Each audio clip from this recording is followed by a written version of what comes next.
Всем привет, с вами Андрей. У нас NetHack. Я хотел бы поговорить про забивание камнями. Это такая, так называемое окаменение в NetHack. Оно у нас получается тогда, когда вы встречаетесь с кокатрисом либо шикатрисом. Собственно, я прочитаю, что здесь написано. В NetHack пробивание камнями или окаменение — процесс превращения персонажа в камень. Такая отсроченная форма смерти, которая обычно случается во встрече с кокатрисом, но взгляд медузы также обращает вас в камень. Да, собственно, получить можно либо от кокатриса шикатриса, либо во встрече медузы. Но медуза на одном уровне находится, и вы ее в любом случае с ней встретитесь без исключения. А вот шикатрисом-кокатрисом, есть шанс еще и разминуться. Сопротивление побиванию камнями можно получить путем превращения в монстра, устойчивого к побиванию камнями. Они будут дальше. И оно недоступно никаким другим способом, например, с помощью снаряжения или поедания трупов. Вы сопротивляетесь до тех пор, пока остаетесь таким монстром. Внутренняя устойчивость к побиванию камнями не реализованы. Это говорит о том, что по сути ее можно избежать, эту внутреннюю устойчивость, без проблем. Для этого нужно просто носить перчатки и не взаимодействовать с шикатрисом или кокатрисами. Собственно, как и с медузой. И не пытаться их есть. Устойчивость к забрасыванию камнями, хотя свойство побивания камнями, свойство, которое может возникнуть в игре, его обычно можно получить путем превращения в форму монстра, устойчивого к побиванию камнями. Монстры устойчивы к побиванию камнями. Различные монстры устойчивы к побиванию камнями, как правило, по довольно простым причинам. Существа способны окаменять других. Окаменеть. Написано, но не окаменять. Должно быть правильно переведено. Курицы, кокатрисы и медуза. Но медузу можно убить камнями собственным отражением. Если у вас, например, слепота, а медуза вас атакует и у вас отражение, то медуза сама себя убьет. Либо вы используете отражение, либо щит отражения. Существа уже сделаны из камня или земли, горгульи, крылатые горгульи, каменные големы, земляные элементали, ксорны. Собственно, это также монстры, устойчивые к камням.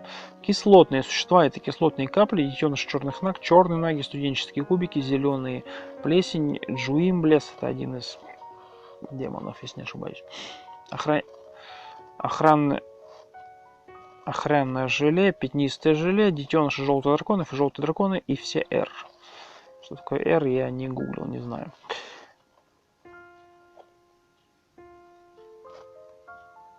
Это, наверное, одно из желе. Не помню, точно врать не буду. Нематериальные существа. Это воздушные элементали, джинны, сандисты. Не встречался с такими. Почтовые демоны. Это, не ошибаюсь, мы с ними вообще не встретимся. Они только в онлайне присутствуют. Огненные элементали. Я с ними встречался. Призраки, тени, водяные элементали. Еще одни призраки, что удивительно. Огни, все Б. Что могу сказать по элементалям и так далее. Элементали достаточно опасны, особенно воздушные из них. Меня воздушный чуть не шлепнул. Поэтому джинны. Джинны я, по крайней мере, встречал мирных. Агрессивных джиннов я не встречал. Потому что я зелье, так называемое,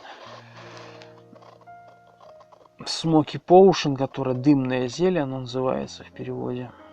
Благословленное обычно взаимодействие. Именно поэтому джинны у меня в основном дружелюбные. Дают желание. Нематериальные сущности я уже прочитал. Важные враги. Это, насколько мне известно, всадники апокалипсиса, смерть, голод, мор и все враги квестов. Враги квестов — это, то есть, враги, которые у вас появляются с 14 уровня на локации с 10 по 15 основного подземелья. У вас там отдельная ветка появляется, и вы как раз до них доходите, до этих врагов квеста. ящерицы, что вполне логично, поскольку их употребление в пищу излечит побивание камнями. Ну, почему я и с собой постоянно ношу ящериц, потому что, ну, они более эффективны. Я почему, собственно, начал записывать конкретное видео, потому что один из моих персонажей погиб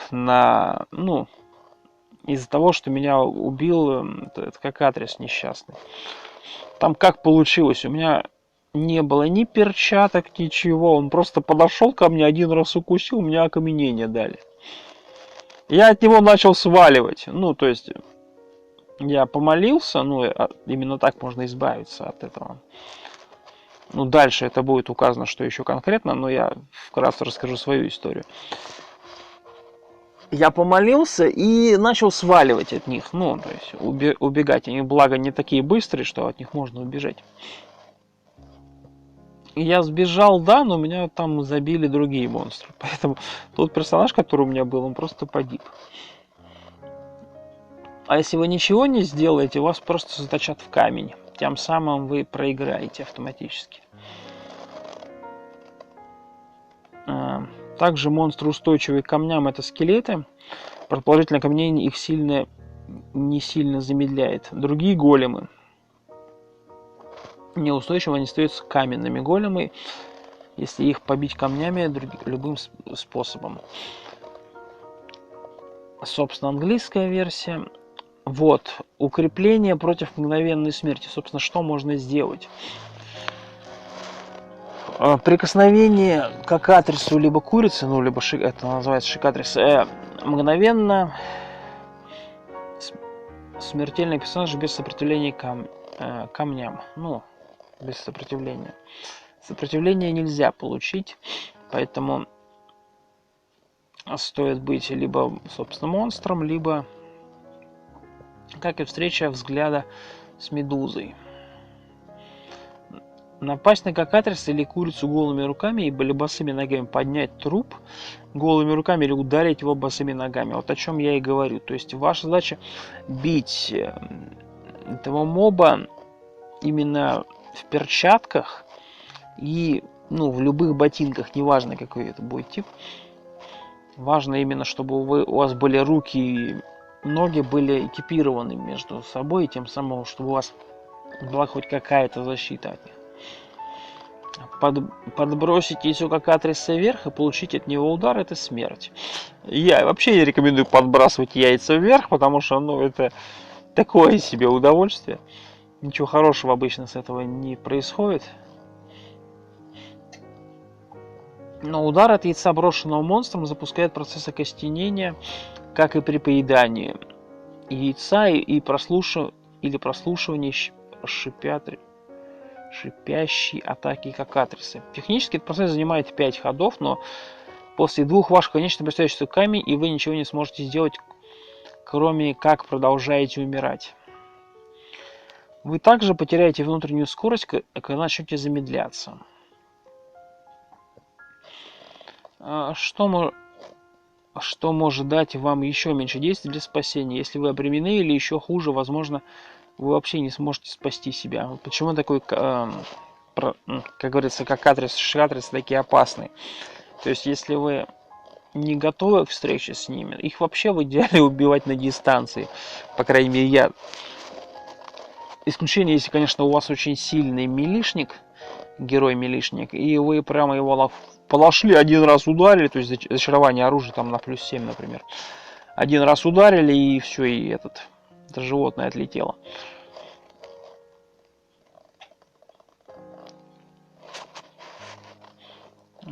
Опять же, шикатрис и кокатрис, они единственные такие существа. По крайней мере, в английской версии они так прописываются. Я вам сейчас покажу английскую версию этого текста, чтобы вы плюс-минус представляли чуть позже. Собственно, это такие сообщения, которые вам пишут о том, что если вы все-таки вас пробили окаменением, опять же, это на русской версии, также присутствует английская версия. английская версия. Я покажу чуть позже. Если вы слышите шипение кокатриса и начинаете превращаться в камень, окоченеть, у вас еще есть несколько способов, пусть и не несколько ходов, чтобы спастись. Труп ящерицы или кислотного монстра останавливает процесс, как только вы начинаете есть. Поэтому вам не стоит беспокоиться о том, что жевание будет недостаточно быстрым или вас прервут.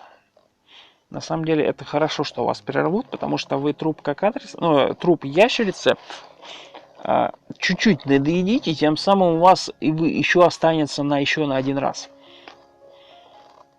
Что очень полезно. Трупы монстров, которые могут перестать окоченеть, следующее. Ну, собственно, кого можно съесть, чтобы перестать окоченеть, то есть превращаться в камень. Ящерица, то есть она основная, очень мало весит. Рекомендуется с собой постоянно таскать. Хотя бы одну. А лучше парочку. Малыш желтый у дракона, либо сам желтый дракон. У них, видимо, защита от побивания камнями идет. Черная нага и ее детеныш. Кислотная капля. Желатиновый кубик, пятнистое желе, охра желе, зеленая слизь. Точнее, не слизь, а плесень. По слизи чуть позже скажу. Серая жижа, коричневый пудинг, кровавая колбаса. Баночки из вышеперечисленных монстров тоже подойдут, однако вам понадобится освященный консервный нож, который сразу открывает консервные банки, чтобы гарантированно открыть консервную банку вовремя. Если у вас нет благословенной накрывалки,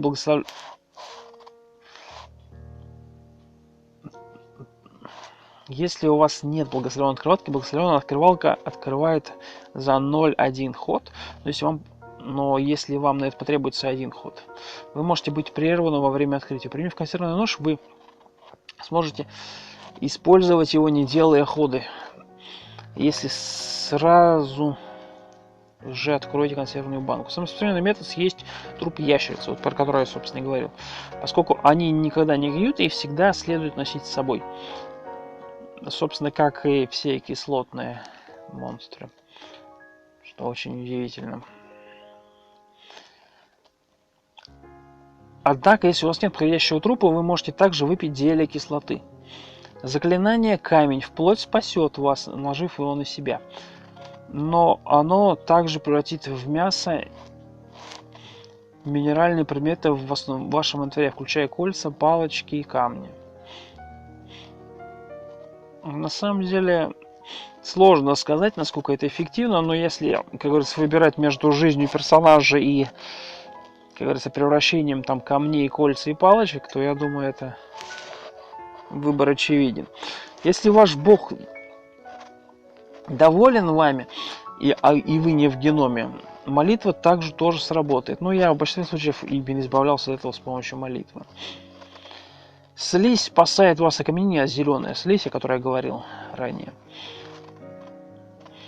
В том случае, если видите комок зеленой слизи, которая имеет кислоту природы, однако необходимо вылечить похудение.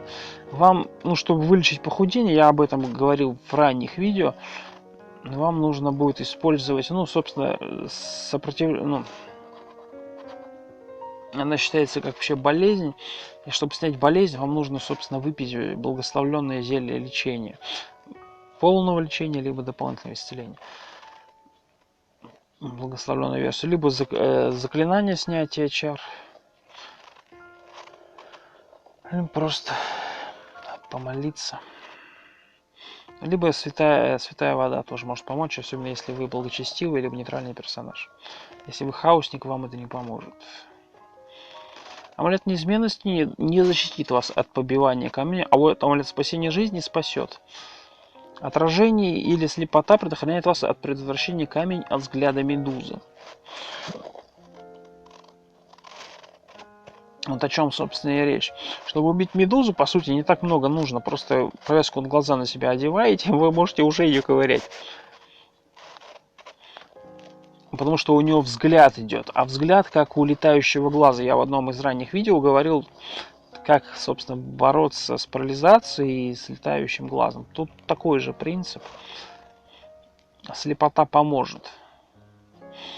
А отражение, ну, отражение можно получить разными способами. Это может быть доспех этого серебряного дракона, но его, кроме как за желание, вы не сможете получить. Исключение есть только вы найдете чешую серебряного дракона, но вначале вы ее вряд ли сможете найти. И прочитать свиток непроклятое зачарование брони. Тогда у вас будет именно доспех. Также подойдет амулет отражения, который у нас присутствует в большинстве случаев, или щит отражения, который в теории, если вам повезет, вы сможете найти прямо рядом на уровне Медузы в статуе Персея. Да-да, именно Персея, который как раз взаимодействовал с этой Медузой.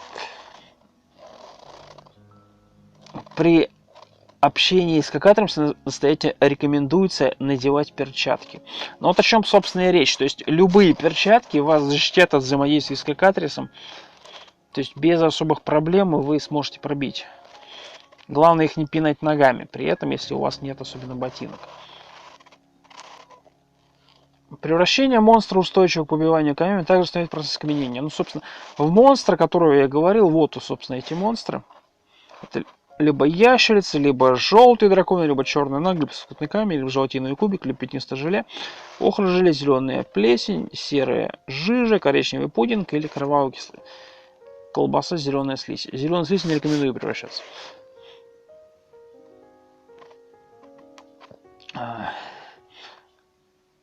Собственно, английская версия этого текста от побивания камнями, собственно, о чем я и говорил. И как, собственно, эти монстры выглядят, которых мы, так называемые, вот он, получается, Шикатрис, Скакатрис, Медуза. Также Гаргулья, Винтер Гаргулья, Стоун Голем, это, получается, земляной элементаль, Иксорн. Асид, Блэкнага, детеныш этой наги, желатиновый кубик, зеленая, получается, слизь, жублес, охра желез, протожеле и бэби, желтый дракон, и, собственно, желтый дракон и все П. Это о чем, собственно, и это получается одна часть окаменения, и вот, собственно, вторая часть окаменения, о которой я до этого на русском говорил. Как, собственно, и сообщение, потому что у вас в большинстве случаев будет нетхак именно на английском языке. Ну, конечно, есть исключение, если у вас найдете, поставите русификацию, то у вас будет именно на русском языке. Но, опять же, это... Даже если вы поставите на русском языке, все равно вам нужно будет информация в любом, как ни крути. И, собственно, сами эти мобы, которые вот присутствуют, собственно, Лизард, желтый дракон, собственно, Блэк Нага, так называемый черный кислотный пузырь, желатиновый куб, желе, охра желе, получается, Green Mold, Grey, ОЗ, Браун пудинг, Блэк пудинг и Green, собственно, Смайл. Ну, Green Смайл, честно говоря, достаточно опасный моб. Я от него также один раз погиб. Мой персонаж. Причем это было так, сука, обидно, что я, честно говоря, никому не советую. Я просто пошел к нему в мили драться. А оказалось, что его нельзя было бить в мили. Он меня как только атаковал, у меня сразу вот это вот слайм появился. И что вы думаете? Я ничего толком сделать не смог. Я не знал, что нужно было делать. А благодаря этому вы знаете, в одном из прошлых видео я говорил об этом, что нужно делать. Ну, собственно, нужно просто снять эту болезнь. То есть, если у вас есть заклинание снятия болезни, это хорошо. Если нету, то вам благословенные зелья подойдут лечению всех типов. А вот что касаемо Браун пудинг и Блэк пудинг, это прям откровенно такие ужасные существа. Особенно Браун пудинг, это прям, я не знаю, что-то с чем-то. Чем они опасны? Они вам экипировку ломают. У вас есть защита, и они вам просто будут экипировку ломать, которая состоит из тряпок, из кожи и так далее. Поэтому этих мобов надо бить на дистанции. А что касаемо Грейоза, она ломает, получается, металлическую экипировку. То есть такие, знаете, мобы такие противные. Вот, ладно, мы продолжаем. Собственно, у нас персонаж. 13 уровень человек-турист. Нейтральное вероисповедание. 11 уровень локации в данный момент. 54 тысячи ходов. В данный момент мы прошли. У нас 111 хп, 50 энергии. Дополняемый спелпауэр армор класса 1 со знаком минус. Автоподбор монет у нас стоит. Но он у нас стоит то, что он прописан в дефолт файле, что именно монеты. А так можно через собачку прожать, чтобы у вас. Также, собственно, у нас статы 18-18, сила, ловкость 18, выносливость тоже 18, интеллект 18. Ну, мудрость из харизма подкачала, она на 18, 12, 16. Собственно, у нас экипированный меч, мы не перегружены, короткий, и мы скиллованные, собственно, в этом коротком мече. А также команда Эншант.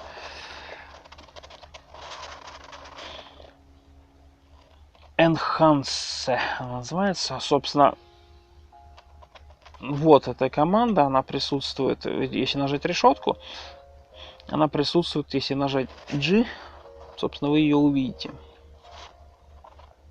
Ну, либо, если у вас ПК-версия, то просто нажимаете решетку, вбиваете ее, у вас автозаполнением она должна набраться. Также можно нажать на знак вопроса, собственно, лист game команд, и, собственно, вам пропишут все доступные команды, которые я буду использовать в игре. Ну, либо использую, либо использовал когда-либо. Вам, собственно, их все пропишут.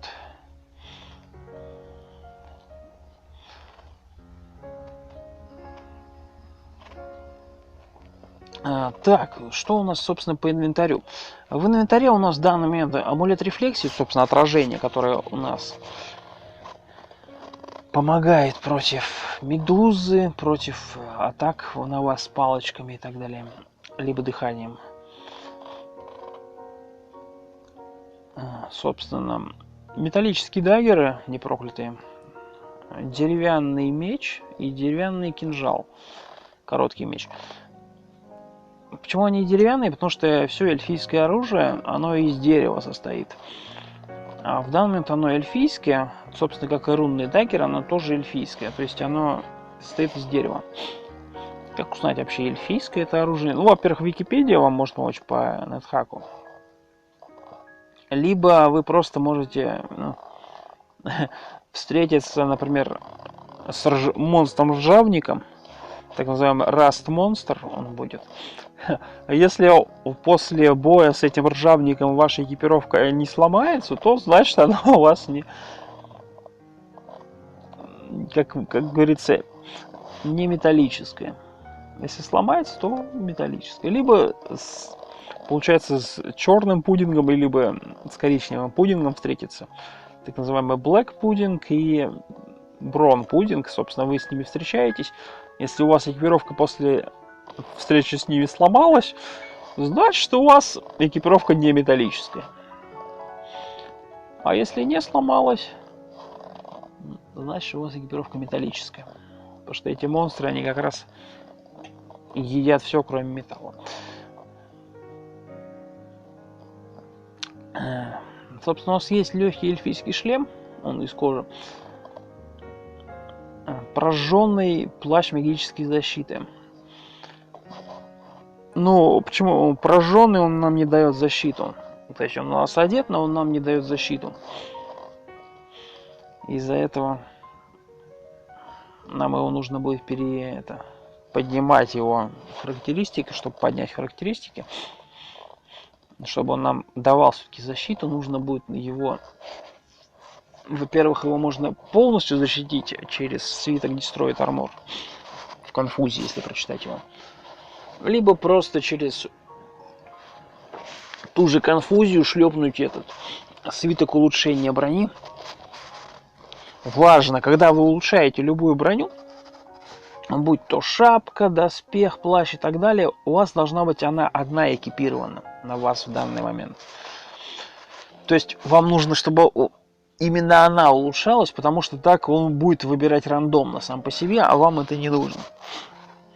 Собственно, легкие перчатки, о которых шла речь, очень помогают при встрече с Кокатрисом и Шикатрисом, собственно, и Медуза. Но Медуза атакует взглядом, поэтому от взгляда можно спастись. Отражение вам в этом поможет. Гавайская рубашка, начинают с ней туристы. Эльфийские ботинки дают скрытность.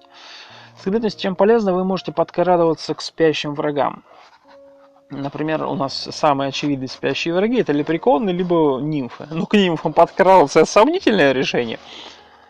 Но, опять же, если у вас сильный урон, то есть с руки, милишный бой, то вам, конечно, эффективнее шлепнуть их, подойти и один раз, как говорится, по голове им огреть чем-нибудь тяжелым, чтобы они к вам больше не это. Бинты мумии, которые у нас присутствуют здесь, помогают снять невидимость с вас, когда вы идете к торговцу. Митриловый доспех, он имеет свойство не ломаться, он считается металлическим, но он не ломается, когда вы встречаетесь с ржавым монстром. Поэтому он также не боится воды, что тоже противно.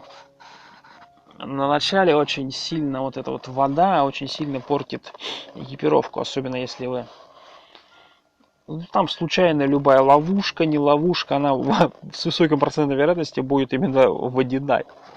И у вас просто вся экипировка металлическая сломается. Ну, как сказать, сломается? Она перестанет давать вам защитные свойства. Максимальное значение, если не ошибаюсь, 2 единицы.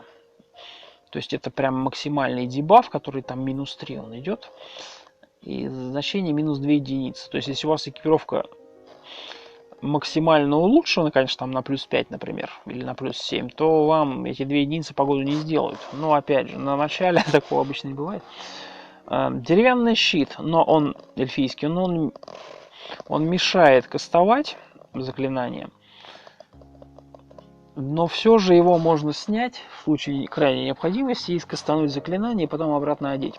Тем более он плюс 4, он изначально дает 2. Плюс 4 это достаточно много. Некоторое количество еды, собственно, о чем говорили Лизард, собственно, ящерка, собственно, о которой мы говорили до этого при окаменении. Очень полезная вещь, она в данной галочке отображена. Вот. Ну, собственно, и остальная еда, ну, ничего по ней такого сказать не могу. Единственное, тут оранж, это, собственно, вегетарианская еда, а трип рацион, это, собственно, считается собачьей едой, то есть вы можете своих собак приручать, либо кормить именно ей. Ну, либо вот, например, фортун кукис собаке, там, кошки отдать или кому там. А приручать животных надо в основном через команду, не через команду, через свиток Time. То есть это 6-й уровень свитка, он идентифицируется, по крайней мере, у торговца так. А свиток телепортации, ну, нам идет как наше спасение, если нас зажмут. Так же, как и палочка телепортации, которую можно на себя кастануть. А в этой игре, ну, собственно, палочка сна. В этой игре присутствует защита от магии, но также защита от сна. Тем самым вы можете, например, у врага будет иммунитет к магии, но не иммунитет ко сну. Поэтому вы можете его усыпить и просто забить. Что очень полезно. То есть, если вы, например, играете каким-то персонажем, ну, не знаю, скажем, монахом, либо не монахом, и у него сон появился. То есть, вы со сном можете, ну, практически, если правильно будете его использовать, можете часть игры пройти.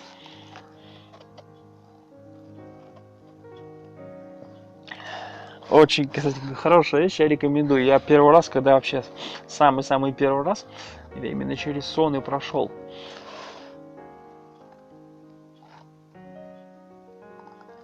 Палочка удара, ну по ней ничего сказать Стрикин не могу. Стрикинг она называется, собственно, ну по ней ничего сказать не могу. Просто обычная палочка удара. Собственно, палочка электричества. Эффективная вещь, она помогает выигрывать полупостоянный лабиринт, и вас не будут бить милишной атакой. Исключение, если только мобы игнорируют лабиринт, как, например, минотавры. Я когда встретился с минотавром, это было прям что-то с чем-то. Я думаю, сейчас выигрываю лабиринт. Ага, выгравировал им этот лабиринт, и меня минотавр просто шлепнул. Потому что потом я указал в Википедии, что этот минотавр просто игнорирует этот лабиринт. Я думаю, вот ты издеваешься, зараза. Собственно, палочка копания помогает вам выкопаться откуда-то, либо наоборот, выкопать что-то конкретное. Палочка света, она помогает против гремлинов. Ну, либо просто освещать местность. Магический мисс очень сильно помогает в собакане. Потому что мобы имеют свойство за предметами прятаться, за валунами. Ну, также дальнее метательное оружие помогает, помимо собакания. Ну, опять же, все. Но магический мисс все-таки заклинание, особенно если он прям вообще красота. Много раз носит. Кольцо регенерации, ну, оно опять же в бою не работает. Работает оно вне боя, что очень эффективно. Жалко, что в бою, конечно, не работает, но все же факт с фактом. Кольцо дамаги, ну, собственно, увеличит ваш урон немножко. Поушен обнаружения объектов, ну, он... в большинстве случаев этот поушен, конкретно обнаружение объектов, можно встретить у нимф. Они с ним именно ходят, как, собственно, и зеркалом, которое присутствует у нас. Зеркало, собственно, против нимф же работает. Можно им отдать это зеркало, и она оттуда от вас свалит. Через команду Апле. Блиндфолд. Повязка на глаза очень полезная при... Если у вас есть ментальное зрение, которое вы получили от плавающего глаза, вы просто надеваете повязку на глаза и видите всех мобов, которые вокруг вас. Важное замечание, чтобы мобы были разумные, то есть у них был интеллект, например, не знаю, орки, эльфы, люди, я не знаю. На нежить это не работает, на всякую слизь, не слизь и так далее, элементалей это также не работает. Ну, на большую часть она работает, и на том спасибо. Отмычка, lost pick, так называемая. Открывать, закрывать контейнеры, двери, полезная вещь. Благословленный рог единорога, о чем я, собственно, одно есть у меня на него видео. Я про это говорил. Помогает снимать дебафы, достаточно хорошая вещь. Рекомендую использовать именно благословленную версию, потому что максимальная эффективность. Магический свисток, но он... Что по нему могу сказать? Свисток, он и в Африке свисток, именно магический, он помогает свистеть к вашим питомцам, и они к вам телепортируются даже с другого конца подземелья. Главное, чтобы он не был при этом обездвижен. Ну, в принципе, он даже, если будет и обездвижен, или будет кушать, ну, единственное, конечно, он, если будет кушать, он не будет телепортироваться, а так в остальных случаях он к вам телепортируется. Синескоп помогает определить статус ваших врагов, ваших питомцев и так далее, что очень полезно, особенно если вы хотите что-то узнать. Пробный камень, собственно, тачстон, его нужно именно благословленную версию. Исключение есть только вы гном, либо археолог. Тогда у вас может быть не проклятая версия текущего камня. Как, собственно, получить этот тачстон? Это серый камень, один из 4 его видов. У серых камней вообще 4 вида. Но у меня также на него есть отдельное видео, если не ошибаюсь. По поводу... Ну, там, получается, есть камень удачи. Вот, собственно, тачстон, который у нас в данный момент присутствует. Также так называемый флинт, бесполезный камень, метательный он считается. И, собственно, камень, который дает обременение, то есть он проклятый всегда генерируется. Он вам дает обременение. Очень опасный камень, но его можно обойти, просто пнув его ногой через команду kick. Собственно, рядом с нами у нас присутствует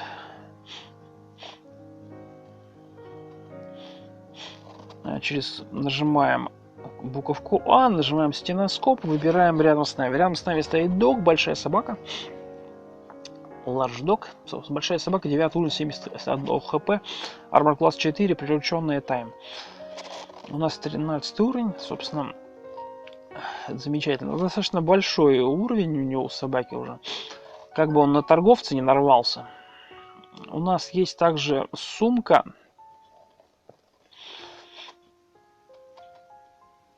Не магическая, я ее подписал. Почему я узнал, что она не магическая? Потому что она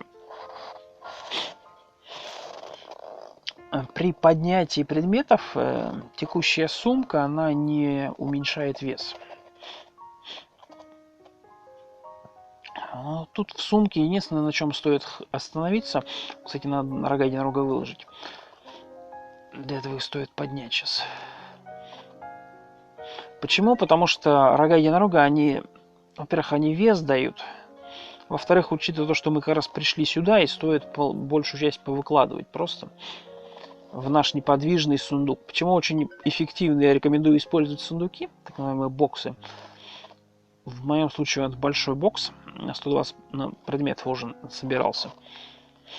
Чем он полезен? Ну, просто он стационарен, и его вы, скорее всего, не сможете передвигать, потому что он очень много будет весить. Но крайне эффективная вещь, потому что может просто вмещать в себя все. В том числе и, там, не знаю, сумку трюков, и палочки отмены и так далее, что ты не положишь в обычную бак-холдинг, так называемую сумку хранения. Собственно, у нас Potion, Object Detection, надо будет их прозвонить сейчас, и Monster Detection, собственно, они на оба не нужны, их надо будет смывать. У нас также присутствует зелье воды чистые, надо будет их тоже сейчас смыть. Scar Monster, классная вещь, против монстров очень сильно помогает. Не помогает против врагов квеста, но опять же, против врагов квеста может не помогать вообще ничего, поэтому вы просто можете стоять, грубо говоря, на Элберете. То есть, если ваш враг квеста человек, то на него, скорее всего, это не сработает. Если ваш враг квеста не человек, то есть, например, дракон, как у меня было, то на него это, скорее всего, сработает. То есть вы кидаете Scar Monster, устрашение свиток, и кидаете ему Элберет полупостоянный под ноги. И стоите на этом всем. Если он у вас, конечно, огнем не будет шлепать, и у вас все не сгорит, то, в принципе, неплохо. Если вас будет именно огнем бить, то вам это ни хрена не поможет. Потому что огонь прожгет, во-первых, свиток устрашения монстра, так называемый Scar Monster. Как, собственно, узнать вообще, где взять этот свиток? Ну, во-первых, его можно найти случайно. Также его можно найти в Собакане на последнем уровне. Когда вы будете проходить Собакан, он в конце будет присутствовать, как и надпись Элберет, будет присутствовать, собственно, ваша награда. За Собакан это обычно идет либо амулет отражения, либо сумка хранения. Там рандомно. И вот на этой, грубо говоря, клетке будет лежать, собственно, сам свиток Scar Monster. Он будет не... Если не ошибаюсь, он будет не проклятый. То есть, если вы его не сможете, скорее всего, поднять, потому что он будет не проклятый. Почему? Потому что если вы его поднимете, он разрушится. Потому что все проклятые свитки, они разрушаются Scar Monster. То есть, у него есть так называемая полярность Scar Monster. То есть вы, хотя нет, вы не проклятый, наверное, поднять сможете. Вы не сможете проклятый поднять. То есть один раз вы этот свиток поднимете. Почему? Потому что именно Scar Monster нужно взять именно благословленная версия. У нас также еще пятерка. Но пятерка, она сомнительные, там разрушение, там огонь, там карта, шестерка. Что касаемо шестой уровня свитка, ну там может быть амнезия, что очень опасно. Это прям крайне опасно, поверьте на слово. Я получил амнезию и просто там откис. Идентификацию надо бафнуть будет. Magic Mapping, собственно, магическая карта. Волчанка. Помогает при ликантропии, если вы заразились. Как узнать, собственно, как заразились вы ликантропией? Вы очень просто. Почему? Потому что вы превратитесь в животное, с которым недавно дрались. То есть, например, вы дрались с верратом, то есть, называю оборотни крыса. И вы просто превратитесь в эту крысу. Значит, вы, скорее всего, заразились ликантропией. И ваша задача просто будет съесть, собственно, эту так называемая растука калита. У нас 5000 монет. Монеты можно потратить, отдав своему священнику. Как узнать, что он ваш? Он будет вашего... Во-первых, он будет с алтарем находиться. То есть, вот, например, у нас нейтральный алтарь, мы нейтрального вероисповедания. Это будет тут... И тут наш священник будет ходить рядом с алтарем, в основном он бегает. Собственно, мы сейчас все равно в ту сторону, я вам покажу. Рядом с нами также присутствовал гид, но это он с уровня квеста выбежал. Он для нас не агрессивен, он, по идее, не должен нас атаковать. У нас достаточно сильная собака. Но я надеюсь, она на священника... Вот. Вы можете видеть... Собственно, мы на него стеноскоп через команду Apply нажимаем, и, собственно, видим то, что он 11 уровень. Armor класс 7, он ускоренный. И имеет 51 хп. Вот, собственно, этот приз, так называемый священник, который нам может дать возможность через команду чат и конкретную сумму ему давать. Я обычно ему даю... Первая сумма, когда вы платите ему около 400, ну, ваш уровень умножен на 400. Должна присутствовать сумма у вас в инвентаре. Второй раз уже уровень умноженный на 600. Я не так много встречал священников, поэтому больше 600 я ему, по сути говоря, не платил уровень умноженный на 600. То есть это, в моем случае, это будет 13 уровень умножить на 600, это где-то 7800, то есть это достаточно много. У нас даже 6000 еще пока нет, 5900, если ошибаюсь, было с копейками. Поэтому как-то так. Стеноскоп на себя, смотрим, у нас присутствует ли фаст. У нас присутствует фаст и присутствует invisible. Собственно, мы ускорены и мы невидимые. Ну, невидимость это можно и так увидеть, потому что мы не буковка А, как у наш священник. А, мы не подобрали, да, их? Блин. Ладно, бывает. Сейчас мы придется, видимо, еще раз идти. Проверим. Potion. А, ну они здесь, собственно.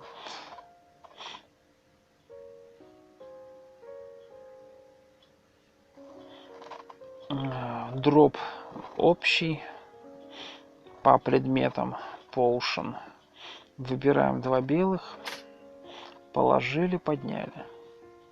А нам не важна их полярность, мы оба предмета будем смывать.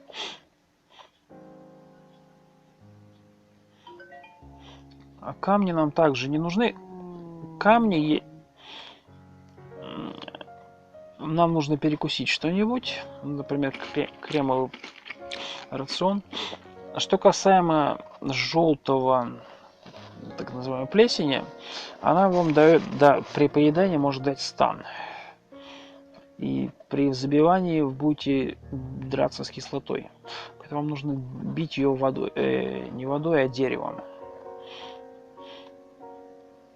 У нас вот, например, есть эльфийский короткий меч на +1. Собственно, вот смотрим, кстати говоря, что у нас вообще по статам. Решетка, собственно, это то, что мы больше качать не можем. Это, собственно, у нас Dagger эксперт и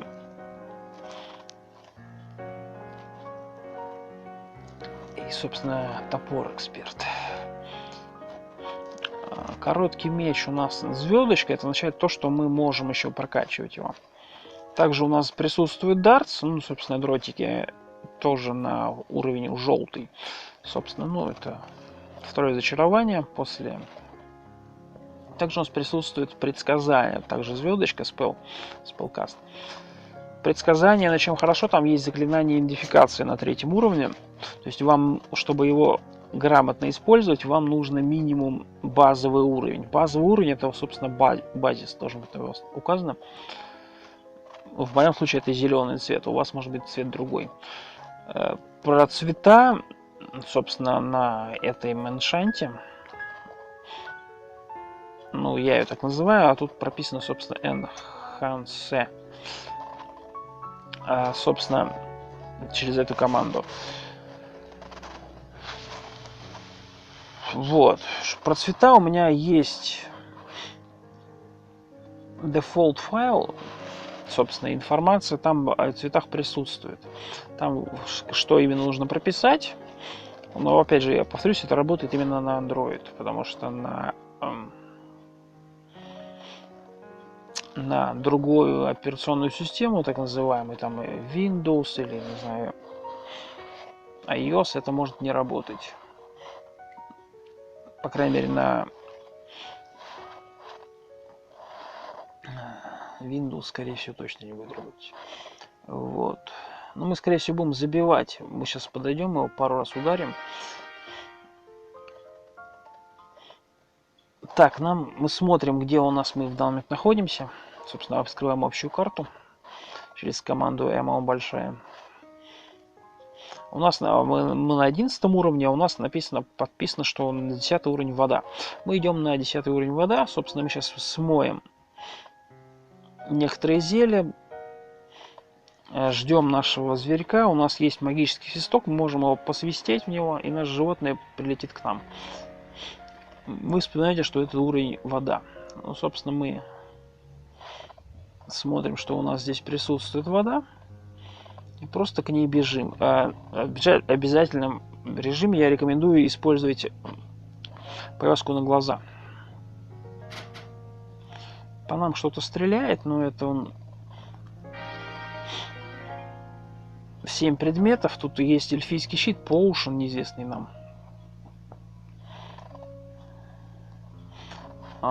Снимаем повязку с глаз, смотрим, что вообще за Potion там такой. Объект Detection, собственно, ну мы его тоже будем смывать, он в любом случае нам не нужен. Нам говорят, что вы свапнулись с вашим собакой. Видим, собственно, это, если не ошибаюсь, человек, зомби. Да, human зомби. Это, собственно, человек-зомби. Ну, не самый сильный, но его вы не увидите через этот. Потому что у них нет разума. Через повязку на глаз, через ментальное зрение. И надпись всегда идет Destroyer. Собственно, это у нас Вампус. Ну, по Вампусу ничего сказать не могу. Не самый сильный противник, такой посредственный. Я с ним сражался. Есть можно его, то есть без проблем можете. Видите же, наше животное его ест без проблем. То есть нам тоже его можно есть. Наша задача пробежать наверх. Я сказал пробежать наверх. Питомец, не отвлекай. Собственно, мы видим воду. Дропаем предметы. Дропаем также металлическое все, что может сломаться.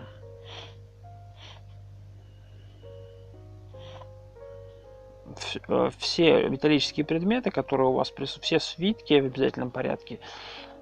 Также сумка. Также вот 8 даггеров выложить стоит. Смотрим, что у нас еще присутствует, что нам нужно, чтобы не смылось оно. В принципе, все остальное должно более-менее смываться. Сейчас мы смотрим на графу Potion. Собственно, сейчас у нас монстр, объект, Detection. То есть, собственно, вот эти вот А мы сейчас просто ее будем смывать, заходя в воду. Собственно, мы видим то, что это вода. Как, собственно, сделать текущую воду? Для этого вам нужен фонтан, либо раковина, и кирка. Вы можете просто копать ее, там стрелочкой вперед, то есть как с знаком больше. Собственно, копание, и вокруг вас, ну, в моем случае это одна штучка получилась, а так как гораздо больше может быть, появится именно вот эта вот вода.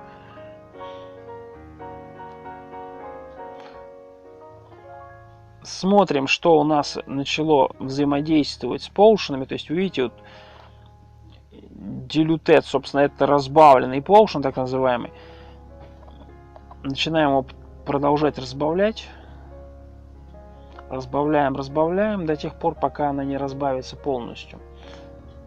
Смотрим. Мы видим то, что поушены все разбавились, тем самым мы можем все подбирать и уходить. Экипируем обратно даггеры 8 штук и уходим.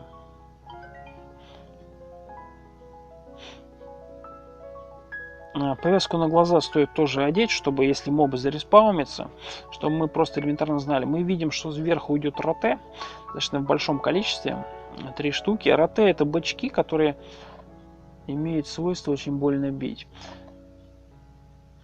Это такое плачевное свойство.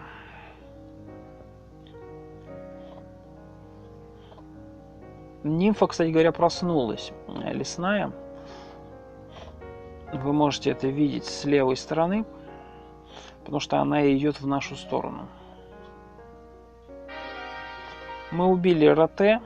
Нимфу сейчас будем на дистанции забивать. Для этого мы подготовили даггеры через команду Fight и через команду направления в нимфу. Мы просто начинаем атаковать ее. Нам не нужно, чтобы нимфа к нам подходила. Мы убили нимфу. И нимфа нам, собственно, оставила локинг глаз. Лук, не лук. Тут, в общем, эльфийское оружие, не считая арбалета. Эльфийский щит и, собственно, локинг глаз. Нам из-за этого ничего не нужно. Поэтому мы просто можем единственное локинг глаз забрать, чтобы он нам был более полезен. Также стоит... Роте почему-то у нас не оставляет трупы, либо я слепой. Наверное, из-за этого они не оставляют. Да, я слепой, из-за этого они не оставляют трупы. Роте имеет свойство с собой что-нибудь таскать. Вот, например, Potion Invisibility нам также и не нужен. А также позовем нашего питомца, чтобы он покушал. Смотрим, что у нас здесь. Здесь у нас стекло. Стекло нам не нужно. Покушаем. Подождем питомца. Питомец тоже покушал роте. То есть, как говорится, все нормально. Его питомцев нужно кормить здесь, потому что, ну, если вы хотите с ними взаимодействовать, их нужно кормить. Поднимаем предметы, собственно, нашу сумку и бежим. Наш питомец готов. Ждем момент. Potion Invisibility мы уберем. Переход, если вы обременены, то есть желтая, бурнинг.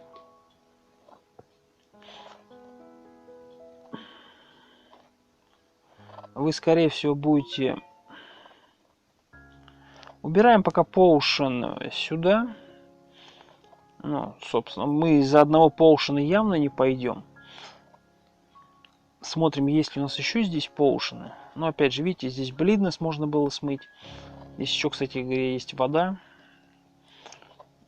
Поднимаем чистую воду еще одну.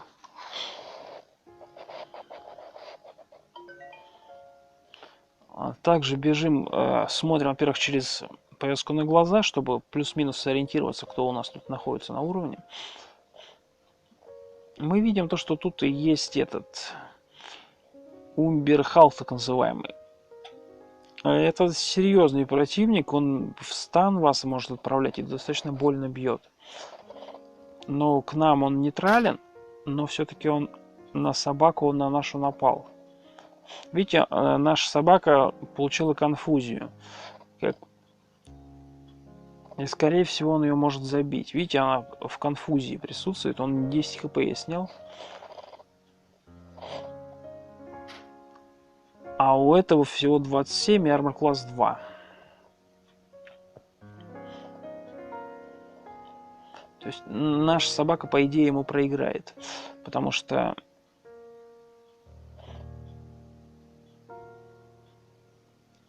Да иди ты отсюда. Ну, мне не нравится, чем вот эти вот священники, они имеют свойство мешаться под ногами. То есть они...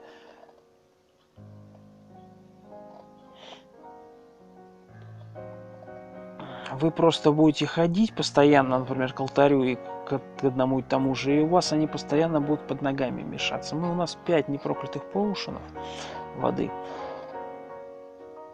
Наша собака, видимо, погибла. Да, вот о чем я, собственно, и говорил. Нашу собаку просто этот забил.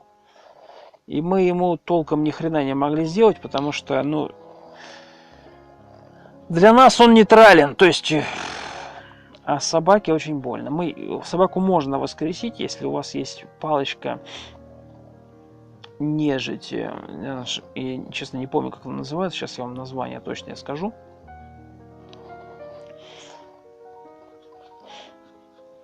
У меня она в идентификации висит, это название. Собственно, вот это. Палочки, вот она. Undead Turning она называется. Ее можно воскресить, но опять же мы по понятным причинам не сможем этого сделать. У нас нет этой палочки, если я не ошибаюсь. Что ты хочешь поднять из сумки? Я хочу поднять из сумки 3 поушена святой. Что ты хочешь положить? Пока ничего не хочу положить. Смотрим, у нас 6 и 3 воды. Через команду Deep мы выбираем непроклятую воду, выбираем благословленную воду. Тем самым нам говорят, как вы хотите назвать ее, а мы никак не хотим назвать ее. Тем самым у нас большое количество воды, что очень хорошо. Также можно бафнуть через команду Deep наш меч. Нам также предлагают его назвать, но мы не будем этим заниматься.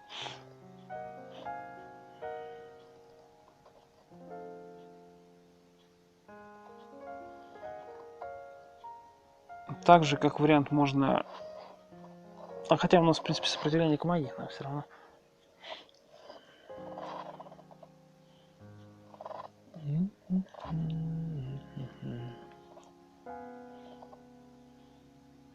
В принципе, пока все. Единственное, Blindfold стоит, повязку на глаза, бафнуть тоже на +1, потому что если повязка на глаза будет проклятая, и вы ее каким-то невероятным образом оденете, для вас может все плачевно закончиться, вы ее просто не сможете снять.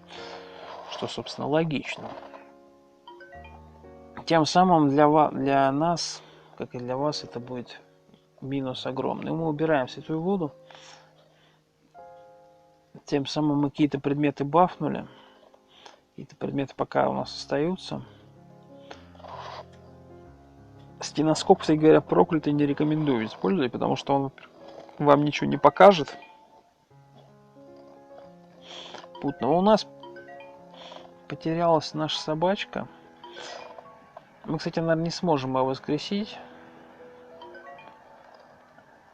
Сейчас посмотрим, есть ли у нас такая вообще возможность. Видели, он фуловую собаку, фуловую забил. То есть о чем и речь, собственно. Персонаж достаточно мощный. У нас есть рунические даггеры, в принципе, мы можем на них перейти, как вариант. Но я не хочу переходить, потому что тут разные типы монстров могут быть. Могут быть как и, например, защиты от металла присутствуют у них. Также защита от дерева присутствует у них. Соответственно, я не хочу почему поэтому переходить. У нас очень много артефактного оружия, если быть точным, 3 штуки. Это Демон Банд, Дракон Банд и, собственно, Клевер. Это все так называемое артефактное оружие, которое мы получили от нашего божества, когда приносили ему жертву на алтаре. Это оружие можно прокачать, но проблема в том, что боевой топоры у нас неэффективны. Также длинный меч, так называемый двуручный, у нас также не прокачан. Меч у нас также отсутствует. Собственно, в экипировке у нас все это отсутствует. У нас присутствуют ботинки прыжков. Я рекомендую все-таки их одеть. В последнее время, последний раз, когда я играл на одном из своих персонажей, мне ботинки прыжков очень сильно помогли. Почему помогли? Потому что я просто элементарно смог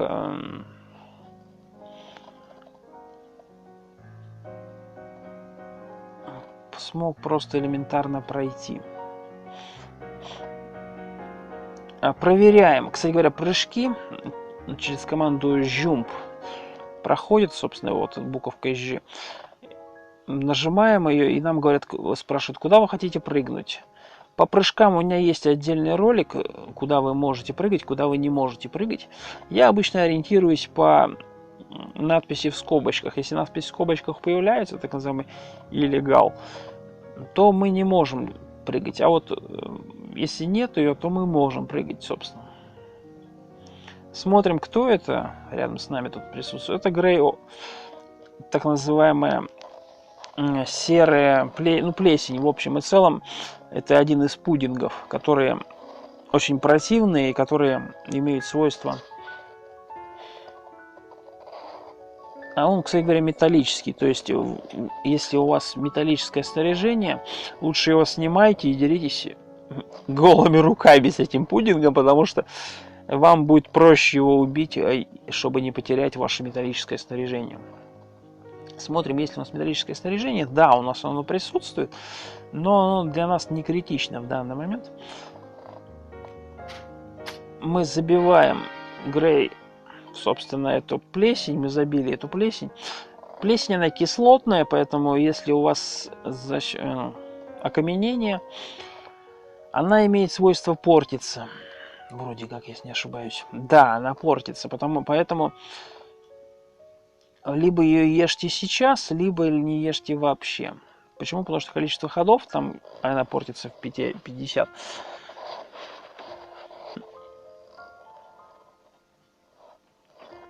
Достаточно маленькая. Ладно. Всем большое спасибо за просмотр. С вами был Андрей. Всем пока.